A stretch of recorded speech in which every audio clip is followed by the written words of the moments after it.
Le grand dialogue. Le grand dialogue de l'émission de débat du studio Tamani sur votre radio. Le grand dialogue.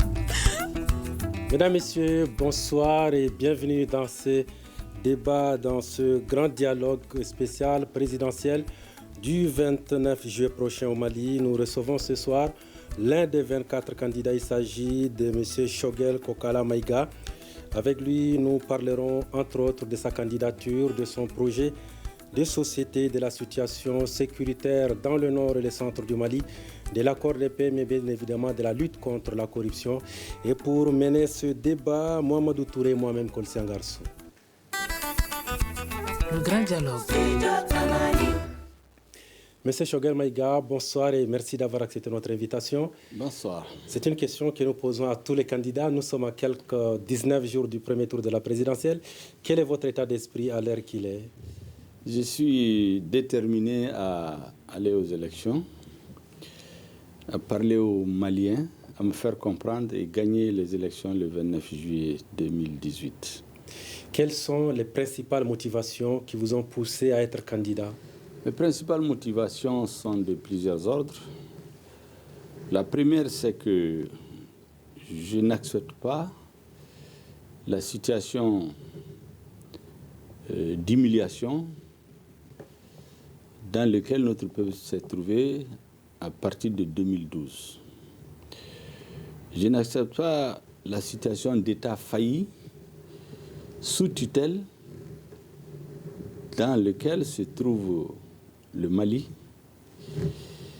en 2012 et aujourd'hui encore dans la situation d'un État qui n'a pas son destin en main et qui est quasiment sous tutelle de la communauté internationale. Je ne veux pas accepter cette situation, donc je me présente pour proposer des solutions de sortie de la situation que je viens de décrire. N'avez-vous pas votre part de responsabilité dans cette situation puisque vous avez été ministre? J'ai expliqué plusieurs fois aux uns et aux autres que les discours tendant à dire que vous étiez dans le gouvernement, donc vous êtes responsable de ce qui s'est passé, sont tenus essentiellement par beaucoup de gens qui ne comprennent pas comment le gouvernement fonctionne. Vous savez, quand vous venez dans un gouvernement, après le décret qui vous nomme, il y a un deuxième décret qu'on vous donne qui s'appelle le décret qui détermine les attributions spécifiques des ministres. On vous dit le périmètre d'action dans lequel vous devez agir.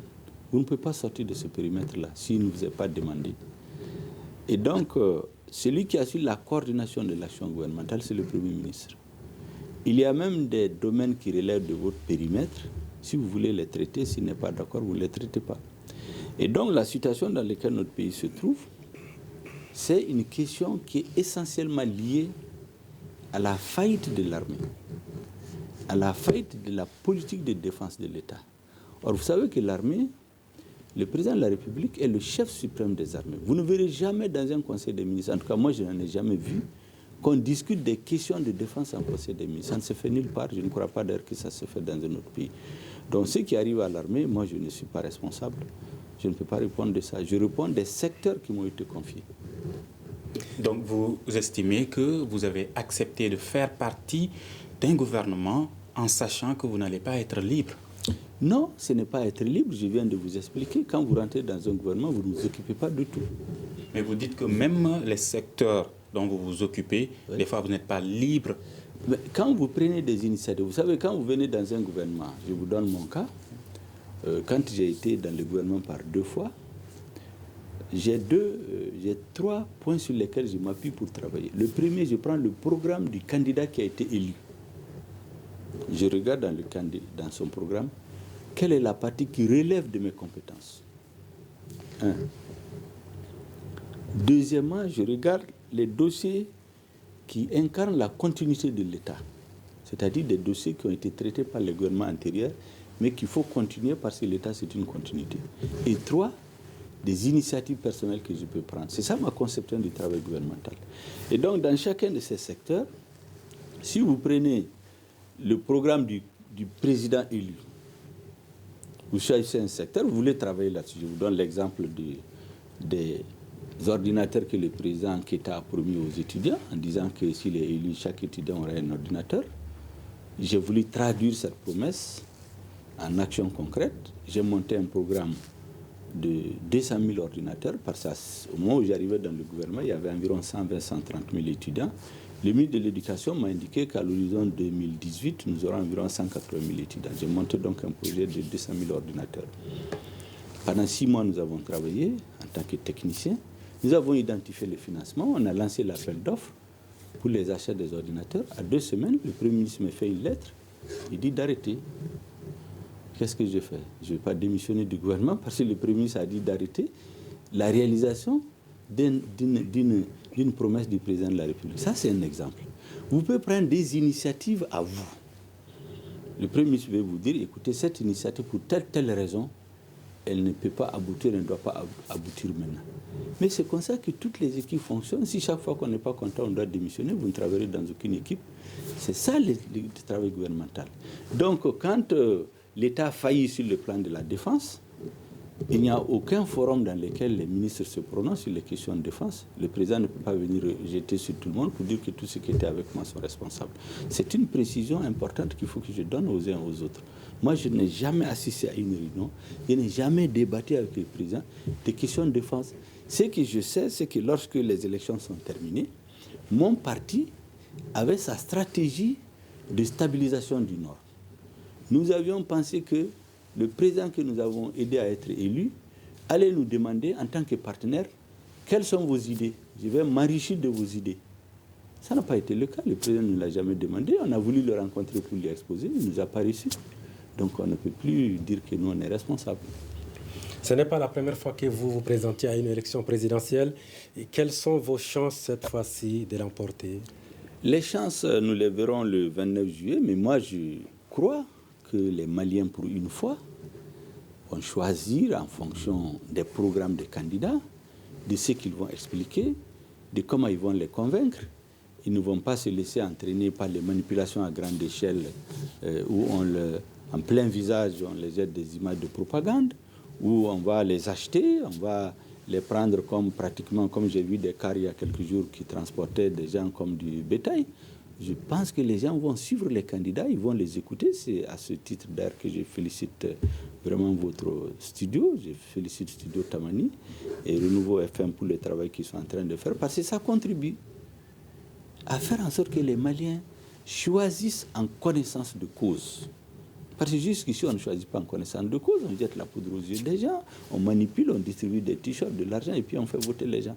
Cette fois-ci, j'espère que les Maliens vont choisir en connaissance de cause. Et si c'est le cas, je suis convaincu que je serai parmi eux. Quelles sont les principales propositions de votre projet de société pour le Mali? Les principales propositions sont les suivantes. Elles s'articulent autour de 5 points. D'abord, je pense qu'il faut restituer à l'État malien sa souveraineté, la plénitude de sa souveraineté sur l'ensemble de son territoire. 2, il faut restaurer les forces armées de sécurité. Troisièmement, il faut repenser la décentralisation, il faut refonder l'école malienne et enfin, il faut relancer le processus de développement économique et social de notre pays. Voilà les 5 axes. Mais chacun de ces axes sont naturellement développés de long largeur et comment il faut les réussir dans le programme. Mais tout cela est ambitieux. Est-ce que aurez-vous le moyen suffisant ou allez-vous prendre de l'argent pour financer tous ces programmes? Vous savez, j'ai l'habitude de dire au niveau du MPR que le MPR n'a pas d'argent, mais il a des idées. L'argent finit, les idées ne finissent pas. Deuxièmement, les pays les plus développés dans le monde, ce n'est pas ceux qui ont les plus de moyens. C'est ceux qui ont les idées, c'est ceux qui ont l'intelligence, ceux qui ont l'organisation. Je suis persuadé qu'il suffit d'une bonne gestion des ressources que nous avons, d'une bonne organisation de l'État, de la mise en confiance des citoyens pour que nous créions les richesses pour notre développement. Je suis persuadé de cela. Et donc pour moi, la priorité aujourd'hui, le chef de l'État du Mali, sa priorité, ce n'est pas de dire aux Maliens, je vous donne de l'emploi, je vous donne ceci, cela. C'est de leur dire comment je vais vous sécuriser.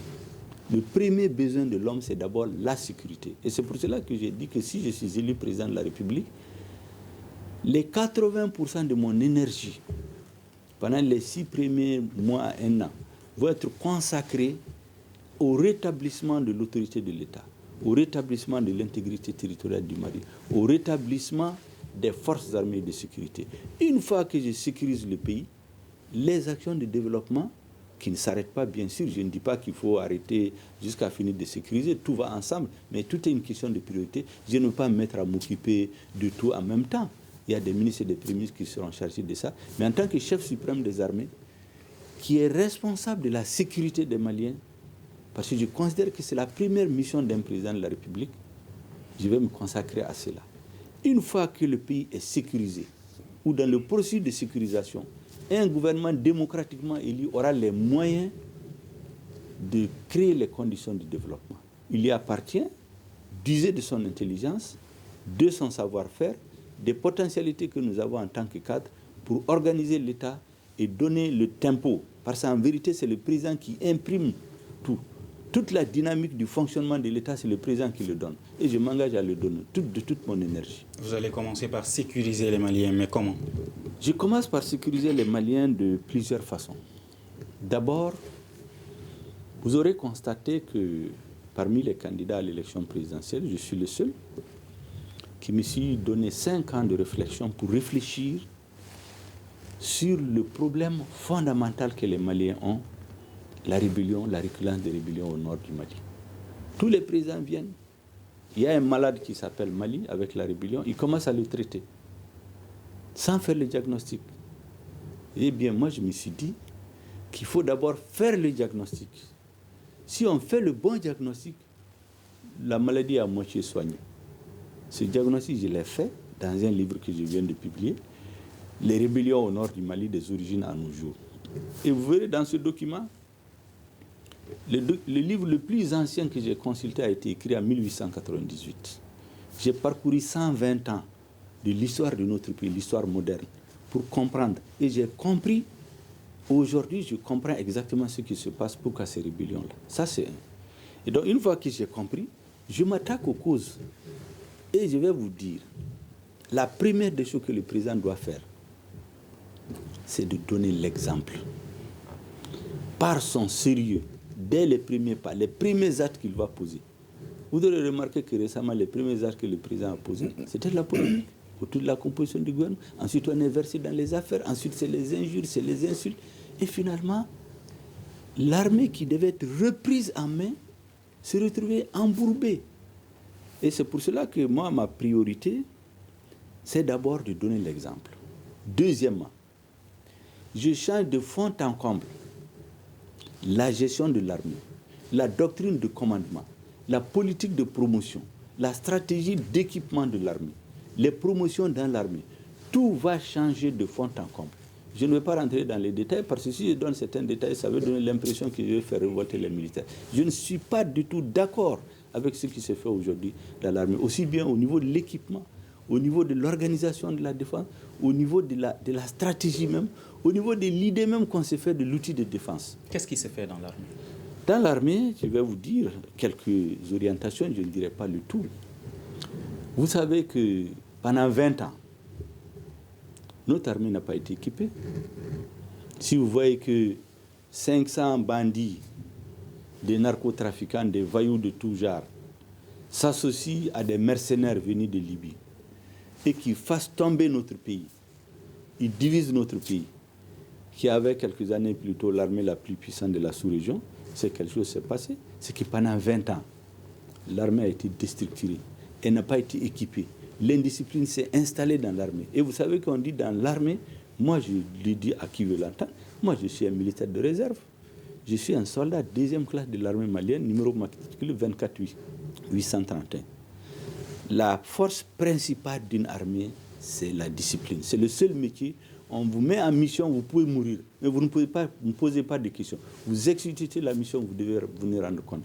Quand un syndicat se crée dans l'armée, quand la hiérarchie est renversée, lorsque vous avez des promotions de complaisance, l'armée française, c'est à peu près 200 000 hommes Ils ont 150 généraux.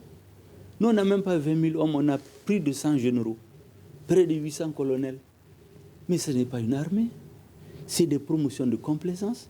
Vous avez des responsables qui ont mis leurs enfants dans l'armée. Lorsque vous ne pouvez pas surveiller votre enfant, il vous échappe, vous le mettez dans l'armée. Il n'y a pas de discipline. Le commandement ne se fait pas normalement. Donc les gens n'ont pas confiance en leur chef. L'armée malienne a une série de problèmes. Il a des problèmes de commandement, de justice sociale, d'équipement, d'entraînement et de formation idéologique pour qu'ils comprennent pourquoi ils sont dans l'armée. L'armée n'est pas un service qui est là pour donner de l'emploi. On surprend des gens en train de prendre de l'argent avec des personnes pour mettre leurs enfants dans l'armée. Ces gens doivent être radiés à vie de notre armée. Ils ne vont pas être sanctionnés pour 40 jours. On confronte la rébellion.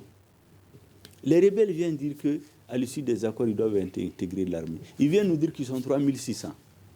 Pour une armée de 7500 personnes, on les intègre, plus de 2500. Des analphabètes qu'on nomme colonels, parce qu'on veut faire la complaisance. Ils quittent l'armée, ils font 2 mois, ils reviennent. Pas de sanctions. Ils prennent des militaires en otage. Ils disent non, pour que je les libère, il faut que vous transformez mon hameau en commune. Décret, transformation en commune. Ils reviennent. Un autre jour, ils partent. Il y a des députés, des élus, des militaires qui quittent l'armée, qui quittent l'Assemblée, qui quittent le Haut Conseil de collectivité. Ils rejoignent la rébellion. Ils tuent les Maliens. Ils brûlent le drapeau du Mali. Ils reviennent. Ils disent que tout le temps qu'ils ont fait dehors, il faut leur faire des rappels, des salaires, des primes, des carburants. On fait voter des dispositions, on paye ça. Mais la rébellion ne va jamais finir. Les militaires qui se partent seront démoralisés. Je vais mettre fin à ce système-là, dès les premiers mois. Deuxièmement, la gestion des ressources du pays. La communauté internationale même va voir que les choses ont changé dans le pays. Parce que quand les gens savent que vous êtes sérieux, ils vous respectent. En ce moment, vous leur dites d'appliquer ce qui a été dit. Aujourd'hui, les accords de Ouagadougou qui ont été signés le 18 juin 2013 stipulent quoi? On organise les élections, on fait des pourparlers inclusifs après les élections, mais les rebelles doivent être désarmés. Le président élu, à 77%, devait exiger d'abord l'application stricte de cet accord. Désarmer les rebelles. 1. Les négociations inclusives, les entamer tout de suite. Qu'est-ce qu'on a fait? Les rebelles n'ont pas été désarmés. Le président dit que lui, aucun rebelle ne se mettra à son niveau pour discuter. Lui, il est démocratiquement élu.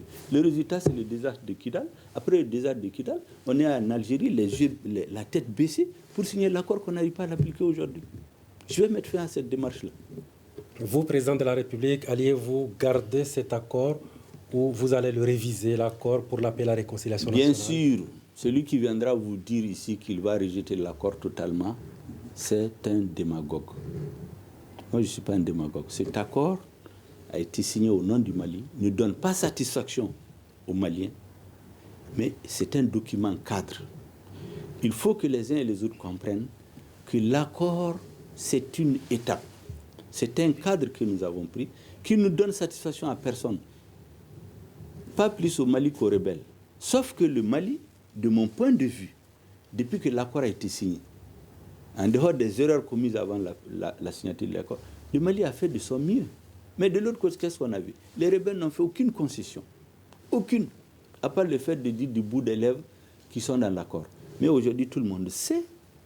Ce n'est pas moi qui le dis. C'est le commandant de l'opération Barkhane qui le dit. Ici, dans cette même maison de la presse, le 17 novembre, il a fait une conférence de presse. Il dit qu'il y a des partis, des mouvements armés qui sont dans l'accord le jour, un pied dans l'accord, un pied avec les organisations terroristes. Je vais demander de mettre fin à ça aussi.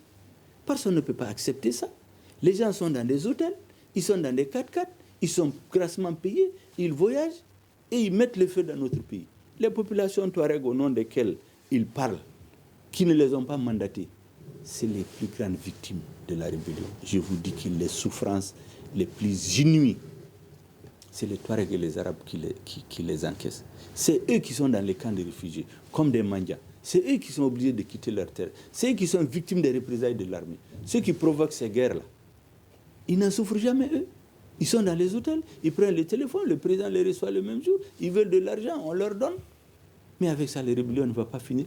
Il faut mettre fin à ça. Personne ne fera de la rébellion un fonds de commerce désormais. Les considérez-vous comme des rebelles ou des ex-rebelles? Pour moi, c'est des responsables des mouvements armés qui ont signé l'accord. Je pense que c'est le nom qu'il faut leur donner. On peut les appeler ex-rebelles ou rebelles. Mais je constate seulement aujourd'hui que la rébellion est devenue un fonds de commerce. Il y a une nomenclature qui s'est structurée au Mali, qui se reproduit et qui vit du malheur des Touaregs et des Arabes et des Sonrais et des populations du Nord. Il faut mettre fin à ça. Il faut mettre fin au fait qu'on donne de la prime à la rébellion systématiquement. Chaque fois que les gens font du mal, on donne des valises d'argent, on donne des postes. La paix ne s'achète pas. La paix se conquiert et elle s'impose si c'est nécessaire. Depuis 1991, il y a eu plusieurs accords signés avec le Mali, avec la rébellion, mais ils ont pratiquement abouti qu'à d'éphémères périodes de paix. Ça veut dire que quelque part, quand même, dans la signature de l'accord, il y a des dispositions peut-être qui ne sont pas bien, qui sont signées peut-être sous la pression des groupes armés ou la pression de leurs alliés ou de la communauté internationale. Je suis entièrement d'accord que la plupart des accords ont été signés quand l'État malien est en position de faiblesse. Aucun de ces accords n'a été signé par un État en position de force. Or, vous savez, je ne connais pas dans l'histoire de l'humanité, je ne connais pas géographiquement sur cette planète-là une rébellion qui s'est terminée uniquement parce qu'on lui parle. Aussi longtemps que l'État n'impose pas l'équilibre des forces sur le terrain, le changement des rapports de force en sa faveur, la rébellion ne finira jamais. Il faut que les mouvements rebelles sachent qu'ils ne peuvent rien obtenir par la force, que l'État en impose. En ce moment, il y a des limites qu'il ne faut pas dépasser. Il ne faut pas chercher à humilier les gens. Il ne faut pas les considérer comme n'importe qui. En ce moment, on s'assoit, on regarde ce qui peut être considéré par l'État, on le concède. Ce qui ne peut pas être considéré, on dit qu'on ne le fait pas. C'est ce qui n'a pas été fait. L'État est toujours allé en position de faiblesse. Deuxièmement, lorsque les différents dirigeants estiment que ce n'est pas la corruption, c'est par l'achat, distribution de grades, des valises d'argent, des promotions de complaisance, que la rébellion va finir, elle ne finira jamais. Parce que je dis, ça reproduit, il y a toute une nomenclature qui se reproduit. Si vous remarquez, les présidents changent de 91 à maintenant, on est à notre 4e président, mais regardez les principaux acteurs de la rébellion, ce sont les mêmes. Ce sont les mêmes. Donc c'est devenu un fonds de commerce pour eux. Mais il faut mettre fin à ça. Et lorsque le président Keïta est venu au pouvoir, ce sont ces choses-là qu'il devait mettre sur la table. Après avoir bien sûr eu la garantie de l'union sacrée des Maliens autour de lui. Parce qu'il faut d'abord que le président, dans son pays, il ait le peuple avec lui. Parce que tout le monde sait que ces mouvements de rébellion sont toujours soutenus de l'extérieur. Ils sont conseillés, ils sont entretenus. Mais tout le monde le sait. La première rébellion, elle a été matée par le président Modibo Keïta, parce que cette rébellion, elle était d'inspiration féodaliste. Je l'ai démontré dans ce livre-là. C'est des structures féodales, le maintien du servage et de l'esclavage dans la région de l'Adrar, que certains voulaient maintenir. Le président Modibo Keïta a dit non. La première rébellion est partie de là. Elle a été matée et il a utilisé la diplomatie, qui, comme le dit le philosophe, n'est que la continuation de la guerre par d'autres moyens. Les chefs rebelles qui sont réfugiés en Algérie et au Maroc ont été attrapés par ces autorités et remis au Mali. L'armée a réglé le reste à l'intérieur du pays. Deuxième rébellion. Ils se sont préparés pendant 10 ans. Vous le verrez dans le livre. C'est Kadhafi qui les organisait, les finançait, les entretenait pour aller diviser le Mali. Quand ils sont venus, ils ont commis des actes terroristes, égorgé des populations. Le président d'alors, le général Moussa Traoré, a donné 3 mois à l'armée pour inverser le rapport des forces sur le terrain. 3 mois, à moins de 2 mois, le rapport des forces a été équilibré sur le terrain et les rebelles ont compris que leur aventure est sans issue. Ils ont été obligés de s'asseoir pour négocier. On a signé les accords de Tamaracet. Quand vous partez les lire, c'est un accord cadre, il y a 12 ou 11 points. Après, le pacte national, l'accord d'Alger, le dernier accord d'Alger, ce qu'on appelle l'entente sur les autorités intérimaires, c'est tous des documents qui ont été signés par un État en position de faiblesse.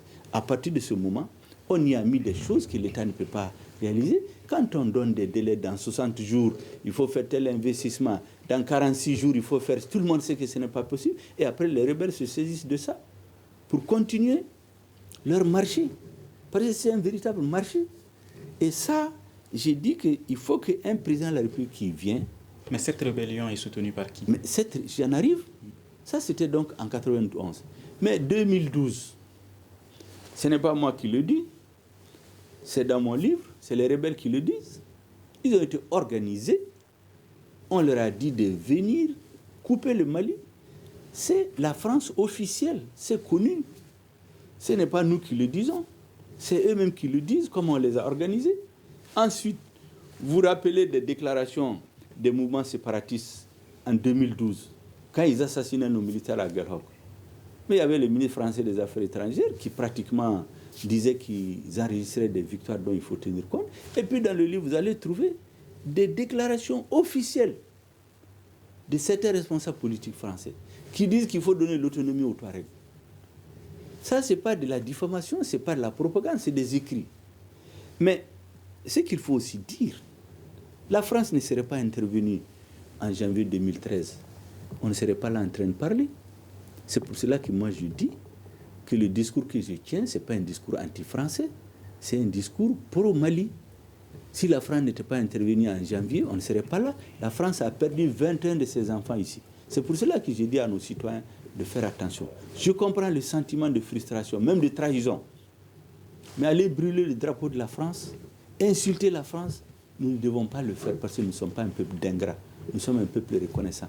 Mais on ne doit pas oublier qu'il y a certains milieux français qui entretiennent la situation dans notre pays. Regardez seulement quand l'opération Serval et Barkhane et Minisma ont été autorisés. La résolution du Conseil de sécurité qui les autorisait à venir, elle a été faite sur la base du demande du président par intérim de la République du Mali. Il a demandé un appui aérien et un renseignement pour que l'armée malienne libère le pays. Et quand la Minisma et Serval venaient, tous les Maliens, toute la communauté internationale pensait qu'ils venaient aider l'État malien à se donner la main pour recouvrer la totalité de l'intégrité du territoire. Qu'est-ce qui s'est passé? On a respecté, Gao, on a respecté, Tombouctou, on a respecté. Arrivé à Néfis, on dit non, l'armée malienne, vous ne passez pas à Kidal. Qu'est-ce qu'on a fait? On est allé chercher les séparatistes qui ne consistaient ni une force morale, ni une force politique, ni une force militaire, parce qu'ils avaient été chassés de Gao par les Moujao et les populations de Gao, à cause de la compromission pour les populations de Gao qu'ils ont eu en faisant assassiner nos soldats à Gelhok, à cause du fait qu'ils ont divisé et les abus qu'ils ont fait. Ils étaient à Ouaga dans les hôtels et à Mauritanie. On est allé les mettre dans des wagons pour les amener à Kidal. On est allé prendre une partie des mouvements terroristes pour les faire changer de nom, pour les mettre ensemble. On les a installés à Kidal. Pendant ce temps, l'armée malienne ne peut pas rentrer. On a fait venir la Minisma. On a fait venir les Tchadiens. L'armée malienne est restée dehors. On est retourné, et vous allez le voir, à un document qui a été écrit le 15 septembre 1907, la convention dite de Bourem. Elle dit quoi? L'adra des Ifogas appartient aux Ifogas et à ce qu'il plaira aux Français d'y installer. C'est ce qu'on a appliqué en 2013. On a bloqué l'armée malienne, on a amené les séparatistes qu'on a installés, on a amené ce qu'il plaira aux Français d'y installer, les Tchadiens, la Minisma et les Français. L'armée malienne a été interdite d'aller au nord. Ces questions-là, le président devait s'asseoir, discuter, pour dire que si on veut que la guerre finisse, il faut désarmer les rebelles, il faut que la communauté internationale nous aide à recouvrir l'intégrité de notre territoire. Au lieu de cela, et Minisma et Serval nous disent chacun, Minisma dit qu'elle est venue pour la sécurité des populations. Serval dit qu'elle est venue pour lutter contre le terrorisme. Mais le résultat, c'est quoi? Ils deviennent des forces d'interposition. Chaque fois que les séparatistes sont en difficulté, que ce soit à Menaka ou à Kidal, ils interviennent pour séparer les deux parties. Mais l'aménagement est cantonné dans des camps à Tombouctou, à Gao. Il dit que c'est pour sécuriser les populations. Dans un enclos. Mais les populations sont en ville, les terroristes viennent tomber sur eux, ils leur envoient des obus, ou bien ils sortent sur des mines. Mais il faut aller faire la guerre contre eux. Serval dit que c'est pour les terroristes. Mais vous savez qu'une partie de ces terroristes sont logés dans les mouvements dits signataires de la guerre. Mais il faut les frapper. Si vous évoquez là un problème quand même assez grave. La France qui joue le rôle de sapeur-pompier, de pyromane en même temps, vous, président de la République, allez-vous garder des bons rapports avec la France officielle? Vous savez, ce que j'ai dit, ce n'est pas que c'est très grave. C'est connu de tous. La seule différence entre... Mais une situation qui doit interpeller la seule situation entre les autres et moi, c'est que moi, je dis tout haut ce que tout le monde pense tout bas. Un. Deuxièmement, je vais vous dire, vous savez, moi, je ne suis pas partisan de l'idée, les amis, nous sommes des... C'est de la politique, c'est des discours endormis. Les États n'ont pas d'amis. Les États ont des intérêts. La France est venue sauver le Mali en 2013. Tout le monde sait, en tout cas ceux qui s'instruisent, qu'au niveau du sommet de l'État français, il y avait un débat très dur entre les politiques et les militaires. Les politiques ont voulu qu'on respecte la résolution des Nations Unies. Les militaires et les services secrets ont dit non. Pendant qu'il y a ce débat-là en France, vous croyez que si notre président élu avec 77% avait mobilisé son peuple derrière lui, avait tenu le discours de la vérité, avait donné l'exemple lui-même dans sa façon de gérer le pays, avait évité les scandales qu'il y avait au niveau de la gestion de l'armée, l'argent pour financer l'armée, pour équiper l'armée, avait évité d'être impliqué dans des scandales, son peuple derrière lui, ferme, sûr, il va vers les Français et il leur explique. Ce que vous voulez n'est pas possible. S'il y a des intérêts géostratégiques, mais on joue carte sur table. S'il y a des minéraux au nord, le Mali ne peut pas les exploiter. C'est bien des sociétés étrangères qui viennent les exploiter. Quand elles ne sont pas françaises, elles seront chinoises, américaines, algériennes. Mais discuter carte sur table.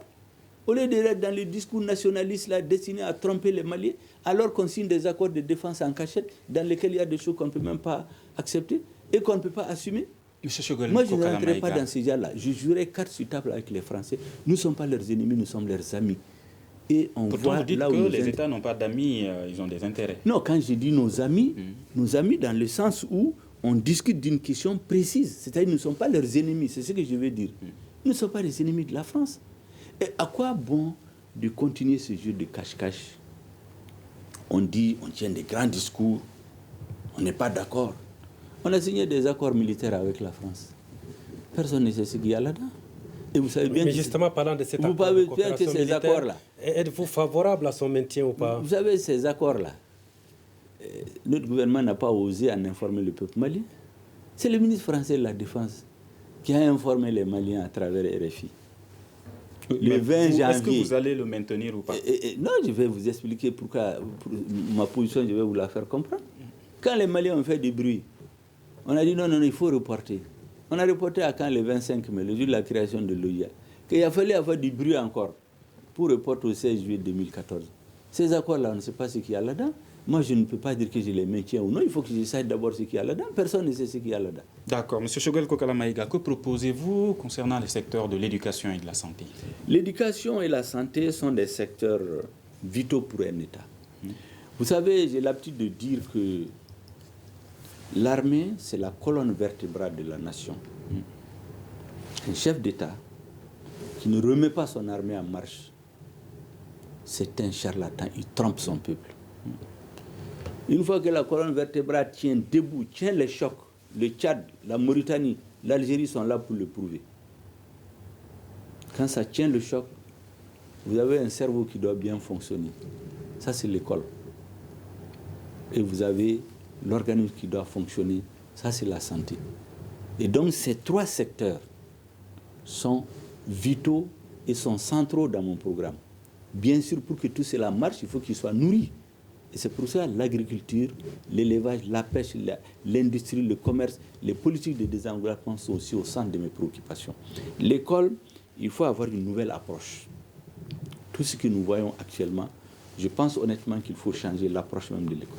Regardez aujourd'hui les syndicats des étudiants. Est-ce qu'honnêtement, ceux dont ils s'occupent, c'est leur rôle? Tout le monde sait que ce n'est pas leur rôle. L'instrumentalisation que les politiques font... Vous parlez de quoi? Ceux dont ils s'occupent qui n'est pas leur rôle? Ils gèrent de l'argent. Il y a des armes qui circulent à l'école. Ça, ce n'est pas à l'école. Les politiques qui s'ingèrent dans leurs affaires. Les étudiants en notre temps, vous faites des débats.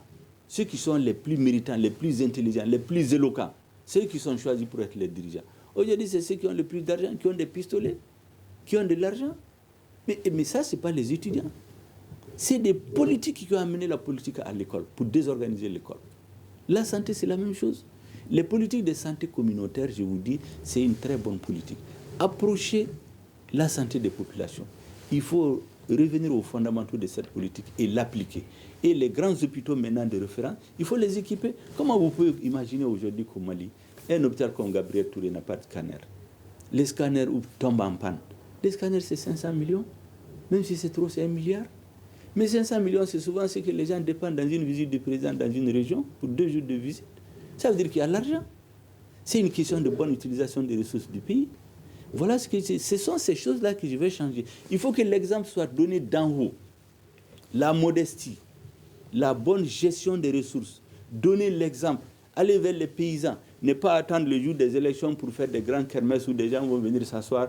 Le président a donné 15%. Merci, monsieur le président, comme s'il a pris son salaire. Alors que quand vous prenez la situation des paysans, ils se sont appauvris.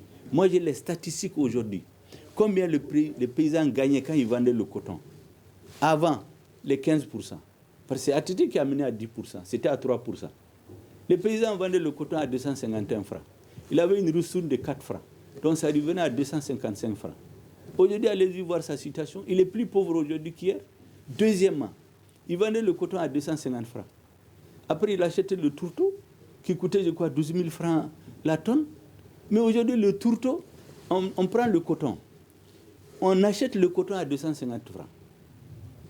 On enlève le coton, on enlève l'huile, on enlève le savon, on enlève tout. Le reste, c'est-à-dire qui était jeté, on vend aussi la tonne à 250 francs, comme on a acheté le coton. Et nous vous trouvez des charlatans qui viennent tromper les Maliens à la télévision, vraiment présents, initiés, avec un demain. Mais les paysans sont appauvris. Il y a une nomenclature qui s'est créée au sommet de l'État, qui sont dans des jeux de complicité avec les détenteurs du pouvoir. Il faut qu'on mette fin à ça aussi. Ça, c'est des démonstrations arithmétiques et je n'invente rien et je ne calomnie personne. Parce que j'ai juré quelque chose. Je ne ferai jamais de déclarations insultantes contre le président de la République. Parce que le président, une fois qu'il est élu, il est le président de tous les Maliens. Deuxièmement, quand on ne respecte pas notre président, c'est notre pays, l'image de notre pays qu'on ternit. Moi, je ne le ferai jamais. Je vais respecter le président jusqu'à la fin de son mandat, mais je serai sans concession dans les critiques, mais des critiques qui ne sont pas des calomnies, mais des choses qui sont vérifiables. Ces chansons-là que j'entends à la télé tous les jours, 15%, merci, monsieur le président, il faut que les gens arrêtent ça. Parce qu'ils sont en train de tromper nos populations, ils sont en train de les escroquer. Et ce sont ces escrocs-là, finalement, qui sont au sommet de l'État, qui entretiennent la confusion et discréditent le président lui-même. Sinon, personne ne doute que le président, en venant au pouvoir, moi je pense, et c'est pour cela que je l'ai soutenu en 2013, je pense honnêtement qu'en venant, il avait l'intention de bien faire. Mais quand je vois comment les choses sont passées, je me pose des questions. C'est pour cela que j'ai décidé de me présenter contre lui à ces élections-là. Ouais, c'est un divorce des convictions ou des raisons? Bon, il y a les deux. Conviction parce que, honnêtement, ce que je vois pendant le mandat du président, ce n'est pas ce que j'attendais de lui. Tout ce qui se passe là, les scandales financiers autour de l'armée, des paysans. Mais lorsque l'armée, les fonds de l'armée, la gestion de l'armée, toujours dans les scandales, les paysans toujours dans les scandales, moi je suis obligé de me poser des questions. Quelle que soit la considération que j'ai pour le président. Et c'est en me posant ces questions, je me suis dit qu'on n'est pas sur la bonne voie. Il faut que je me présente pour chercher à changer le cours de l'histoire. Est-ce que vous vous êtes trompé en acceptant de participer à Non, ce n'est pas une question de se tromper. Vous savez qu'en politique, vous ne pouvez pas prédire l'avenir. Il y a une campagne électorale. Mon slogan en 2013, c'était « Restituer au Mali son honneur et sa dignité ». Ce slogan, il est d'actualité. J'ai ajouté cette année « et sa souveraineté ». Mais ce slogan-là, il était très proche de celui de Ibeka en 2013. L'honneur des Maliens et le bonheur des Maliens. Deuxièmement, j'avais sincèrement pensé qu'il était l'homme de la situation, qu'il allait reprendre l'armée en main. Mais lorsque j'ai vu ce qui se passe au ministère de la Défense, lorsque je vois des promotions, le président qui s'installe, le pays en guerre, Ses premières actions en faveur de l'armée, c'est des nominations de généraux. Vous dites que vous aviez sincèrement pensé. Oui. Donc Mais vous vous êtes trompé. Non, je ne veux pas dire que je me suis trompé. C'est lui qui n'a pas été là où je m'attendais à le trouver. Maintenant, est-ce que je me suis trompé ou bien c'est lui qui a changé de route? Moi, je ne sais pas. D'accord. En 2013, quels sont les indicateurs qui vous ont poussé, qui vous ont convaincu de croire qu'Ibrahim Boubacar Keïta était la solution? Je viens de vous expliquer que même de par son slogan, il disait que c'est pour l'honneur des Maliens et leur bonheur. L'honneur des Maliens, pour moi, c'était nous sortir de la situation d'État sous tutelle. Mon slogan, c'était pour l'honneur et la dignité des Maliens. Pour moi, il faut sortir les Maliens de cette situation de tutelle, de l'humiliation dans laquelle la mauvaise politique de défense des présidents précédents nous ont mis. Et c'est pour cela que j'ai sincèrement pensé que c'était l'homme de la situation. Quand je regarde aujourd'hui, on ne parle plus du Nord. Nous avons une situation de guerre civile au sein du Mali. Mais le pouvoir politique ne peut pas être dédouané de ça. Quoi qu'on dise, même s'il y a des complicités, ceux qui ont exporté le terrorisme au centre du Mali. Mais certains étaient à Konna en janvier 2013. Leur chef, il avait désigné l'imam de Konna. Il les a suivis, on leur a fait un corridor pour aller à Kidal. On a fermé, le Mali n'est pas allé, les gens se sont organisés pendant 2 ou 3 ans, après ils sont revenus. Ces questions-là, celui qui a les clés de l'État, qui a accès aux renseignements, qui a accès aux décisions, c'est à lui de faire face, ce n'est pas aux citoyens. Je trouve que sur ce point-là, on n'a pas réussi. Au début de votre intervention, vous disiez, vous pensiez, vous espérez pour une fois qu'en 2018, les Maliens vont choisir un candidat en fonction de son programme. Oui. Est-ce que vous dites ça parce que les Maliens ne vous ont pas choisi en 2013? Non, parce qu'en 2013, peut-être ils ont cru plus au programme du président Keïta. Et pourtant, vous dites que vous pensez, vous espérez que pour une fois, les Maliens vont choisir quelqu'un en fonction de son programme. Oui, mais ça, c'est mon idée. Mais les Maliens, chacun a son idée. Moi, mon rôle, c'est de les convaincre que mon programme est meilleur. En 2013, je n'ai pas pu. J'espère pouvoir le faire cette année. Donc, ils ont choisi un autre programme qu'ils ont cru être meilleur que le vôtre. Encore que... Pourtant, vous dites pour une fois. Non, je vous explique. Encore que les élections, vous savez, elles valent ce qu'elles veulent. Hein. Pourtant, vous y participez. On vient se battre avec ces idées. Mais vous savez qu'au Mali, ce n'est pas toujours les idées qui passent. En 2013, vous avez la junte qui était avec le président. La junte a pensé que c'était l'homme de la situation, certainement. Si c'est ce que vous pensez, M. Maïga, pourquoi vous participez à ces élections? De cette année? Vous dites que les élections valent ce qu'elles valent, même si vous avez de bonnes idées. Oui, mais alors pourquoi vous participez à ces élections? Vous savez, ce n'est pas parce que quelque chose ne vous plaît pas que vous n'êtes pas là-dedans. Moi, j'étais l'un des hommes politiques il y a 3 mois qui avait dit que la priorité des Maliens aujourd'hui, ce n'est pas les élections. Il faut qu'on s'assoie pour nous entendre comment sortir notre pays de cette situation. Mais j'avais bien dit en son temps que si par extraordinaire je ne suis pas entendu et que les élections se tiennent quand même, moi, je ne veux pas rester dehors. Je vais participer au débat. Je vais me faire entendre. Si on m'écoute, ce serait bien. Si on ne m'écoute pas, je continuerai à me battre. Ce n'est pas parce qu'on échoue dans une bataille qu'on baisse les bras. C'est ça ma philosophie. Je vais continuer à me battre et expliquer aux Maliens. Aujourd'hui, il y a beaucoup de Maliens qui comprennent mon discours. Il y a quelques années, on nous confinait à dire oui, c'est les restaurateurs, c'est les gens qui veulent amener le parti unique, alors que c'est la propagande. Aujourd'hui, notre discours est un discours que les gens entendent et ils comprennent. Et j'espère que la majorité des Maliens vont voter pour nous cette année. Il reste 2 minutes. Si vous n'êtes pas élu, si vous ne passez pas au premier tour, qui allez-vous soutenir au second tour? Pour les 2 minutes, je souhaiterais d'abord dire... Mais répondez d'abord à cette question. Qu'est-ce que je vais dire aux Maliens? Entre les 2 tours, j'attends que les autres viennent m'aider à être élu. Moi, je n'ai pas un projet, je ne suis pas dans les calculs, je vais aller avec X ou Y. Je pense que c'est X ou Y qui viendra avec moi. Il m'appartiendra, si je vais au 2e tour, d'avoir les capacités et les qualités pour négocier et que les gens comprennent pour qui me suivent. Je ne suis pas du tout dans l'esprit d'aller soutenir quelqu'un. Je suis dans l'esprit que les autres me soutiennent parce que je pense que mon programme est meilleur. Maintenant, ce que je vais dire pour terminer, parce que vous me dites que je n'ai que 2 minutes. On a une dernière question aussi à vous poser. Oui. Répondez d'abord rapidement en 30 secondes. J'ai répondu à cette question déjà. D'accord. Monsieur Joguel, dans le cadre de cette présidentielle, on a posé la question à presque tous les candidats. Irez-vous à Kidal? Dans ces présidentielles? Oui. Je ne peux pas le dire aujourd'hui. Parce qu'aller à Kidal, Même le président ne va pas à Kidal, lui qui est chef suprême des armées. A fortiori, nous, les candidats qui n'avons, comme on dit, que nos idées. Pourtant, la MINUSMA dit qu'elle va vous accompagner. Mais il n'y a pas de problème. Si la MINUSMA accompagne, moi, avec plaisir, j'irai à Kidal. Si la MINUSMA le dit, j'irai avec plaisir, comme tous les candidats. Kidal, ça fait partie du territoire, c'est mon pays. Moi, j'ai des parents, j'ai des amis à Kidal. Donc, avec plaisir, j'irai. Ce que je vais dire pour terminer, je vais dire aux Maliens. En tout cas, mon discours peut heurter des gens. Mais je tiens à tenir le discours de la vérité. Et dire aux Maliens qu'il faut qu'ils aient confiance en eux-mêmes. Notre pays aujourd'hui est tombé très bas. Les Maliens ont perdu confiance en eux-mêmes. Ils ont perdu confiance en l'avenir. Je vais leur dire qu'il ne faut pas qu'ils perdent l'espoir. Nous trouverons des hommes dans ce pays-là. Je souhaite que ce soit notre génération qui vont redonner confiance à notre peuple, qui va marcher la toute faute parmi les nations. Choguel Maïga, merci d'avoir répondu à nos questions. Merci beaucoup. Voilà, c'est la fin de ce numéro des Grands Dialogues. Notre invité était Choguel Maïga, il est candidat à la présidentielle malienne du 29 juillet prochain. Merci d'avoir regardé ce débat, de l'avoir suivi. Passez d'excellents moments en nos compagnies. Je vous souhaite une excellente soirée également. Le Grand Dialogue. Le Grand Dialogue de l'émission de débat du studio Tamani sur votre radio. Shenni Beri Halud Mauli. Shenni Beri Sigika Foba.